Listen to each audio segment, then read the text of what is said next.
Good afternoon, fellow students. I am John Remington. And please call me John. If you want to be formal, you can call me Mr. Remington, but I go by John. So when you're messaging me through Canvas on the IM, just call me John. If you want to be formal, like I said, you can call me Mr. Remington, but I urge you, under no circumstance, do not call me doctor or do not call me professor, because I am neither one of those. I am just a fellow student like you. I'm a little older, a little slower, a lot fatter, and probably a little bit dumber. Now, a lot of you are asking, why are you teaching public speaking?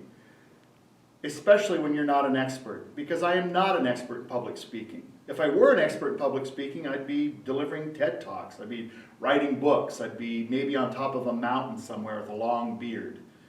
I'm just a fellow student like you, and the only reason that I'm teaching public speaking is I have had a lot of experience. That's it. I've just made a lot more mistakes than you. I've seen a lot of speeches, I've made a lot of speeches, and I've made all the mistakes that you can possibly make. In fact, I'm probably making a few now. I don't have to be a perfect speaker. Neither do you. We're not here to be perfect. So let's get started. Now, what I just did is really the ultimate point of this presentation, how to begin a speech. Beginning a speech is probably one of the most difficult parts of the speech. Grabbing the audience's attention, talking to them.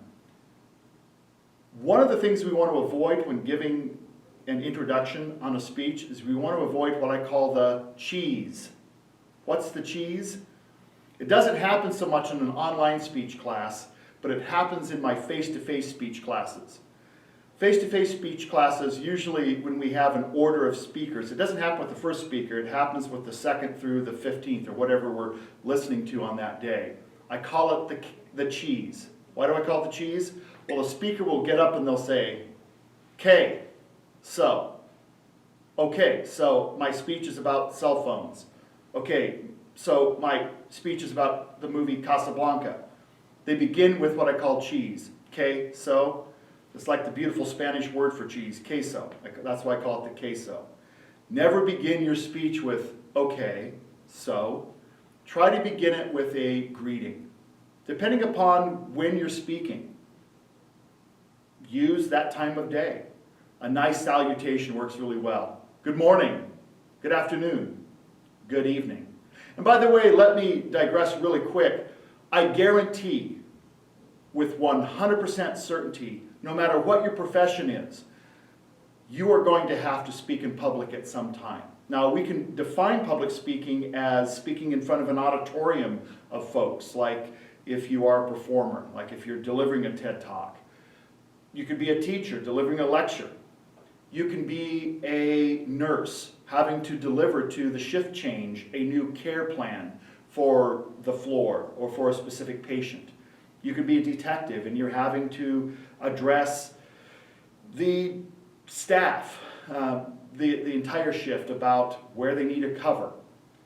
When I was working at Walmart, summer of 2017, I had to take a job at Walmart. I was a night stalker. By the way, it's spelled S-T-O-C-K-E-R. I was a night stalker. My managers would have to, the night managers would have to get the entire night shift gathered together, and they'd have to tell us about what were the orders that night. Was it a one-truck night? Was it a two-truck night? How much freight did we need to move? When we're done with one section, what section did we need to go to? What department did we need to meet with?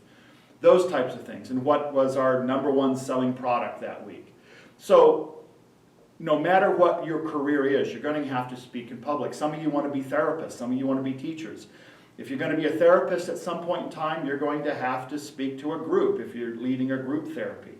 So public speaking basically means speaking in front of more than one person, having that discussion more than one person. And how do you begin it? So always begin, like I said earlier, with the salutation. Good morning.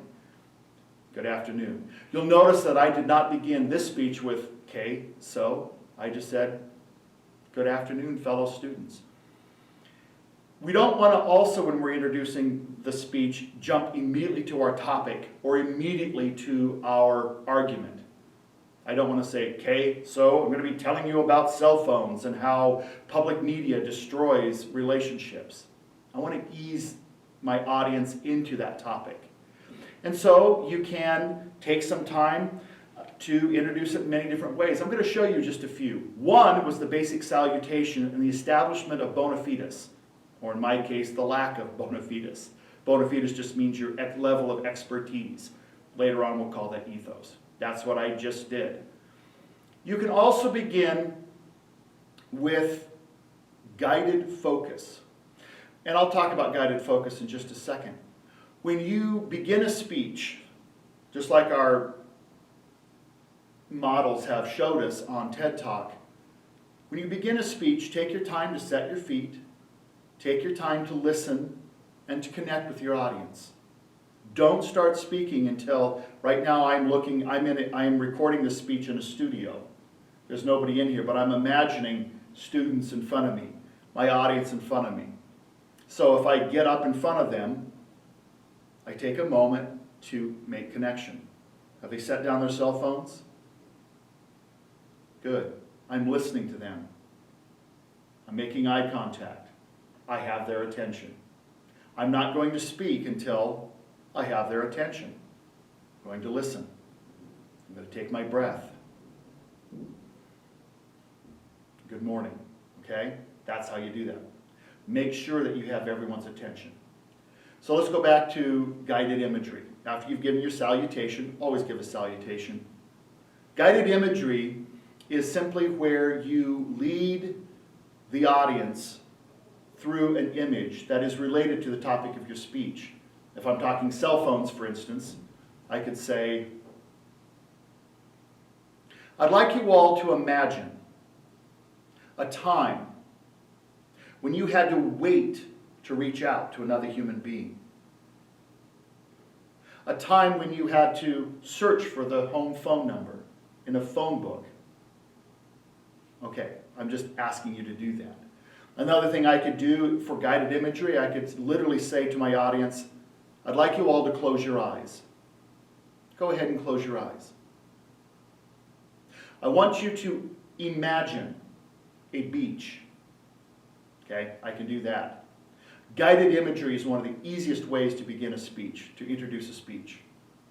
A second way to begin a speech is to use a quote.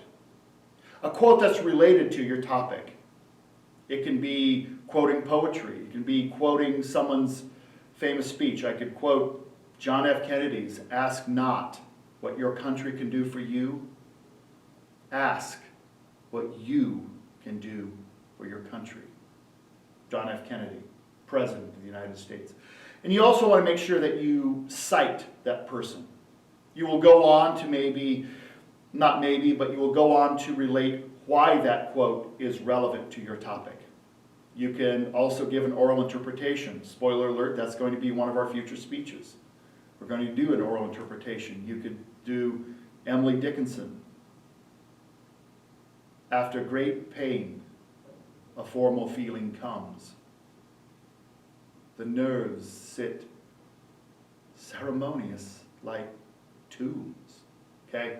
And I could go on and cite the rest of that speech or the rest of that poem. Okay?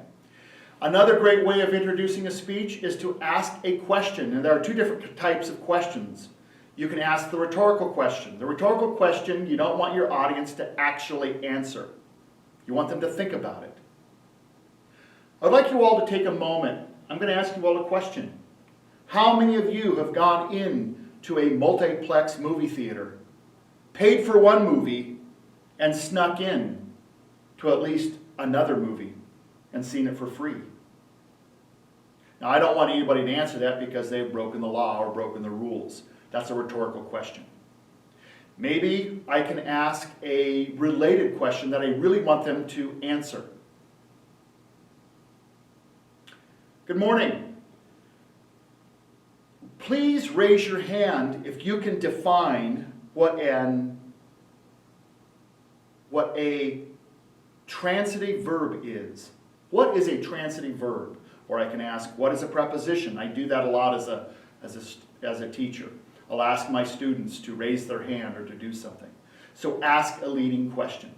Ask a rhetorical question. They don't have to answer, okay? I can also tell a story highly relevant and personal to the topic. Good morning. I remember one time when I was about 7 years old, and I ran into the house looking for my mom, right? Start a relative story. Some story that is relevant to the topic, that grabs the audience's attention. Don't ever start your speech with, okay, so I'm going to talk about cell phones. Okay, you can lead into that.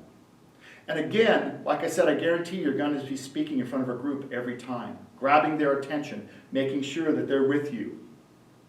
Okay? Making sure that they're connected and that they're at peace and they know that you have something to say is an easy way.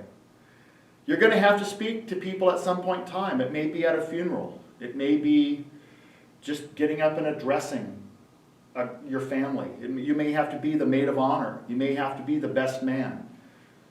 In my life, I'm the designated speaker at celebrations of life and funerals. I've been a best man once. So try to find an introduction. I do recommend against telling a joke, because jokes, you never know how those are going to land. All right? Thank you so much for your attention, and I look forward to learning alongside of you the rest of this term. Take care. Thank you.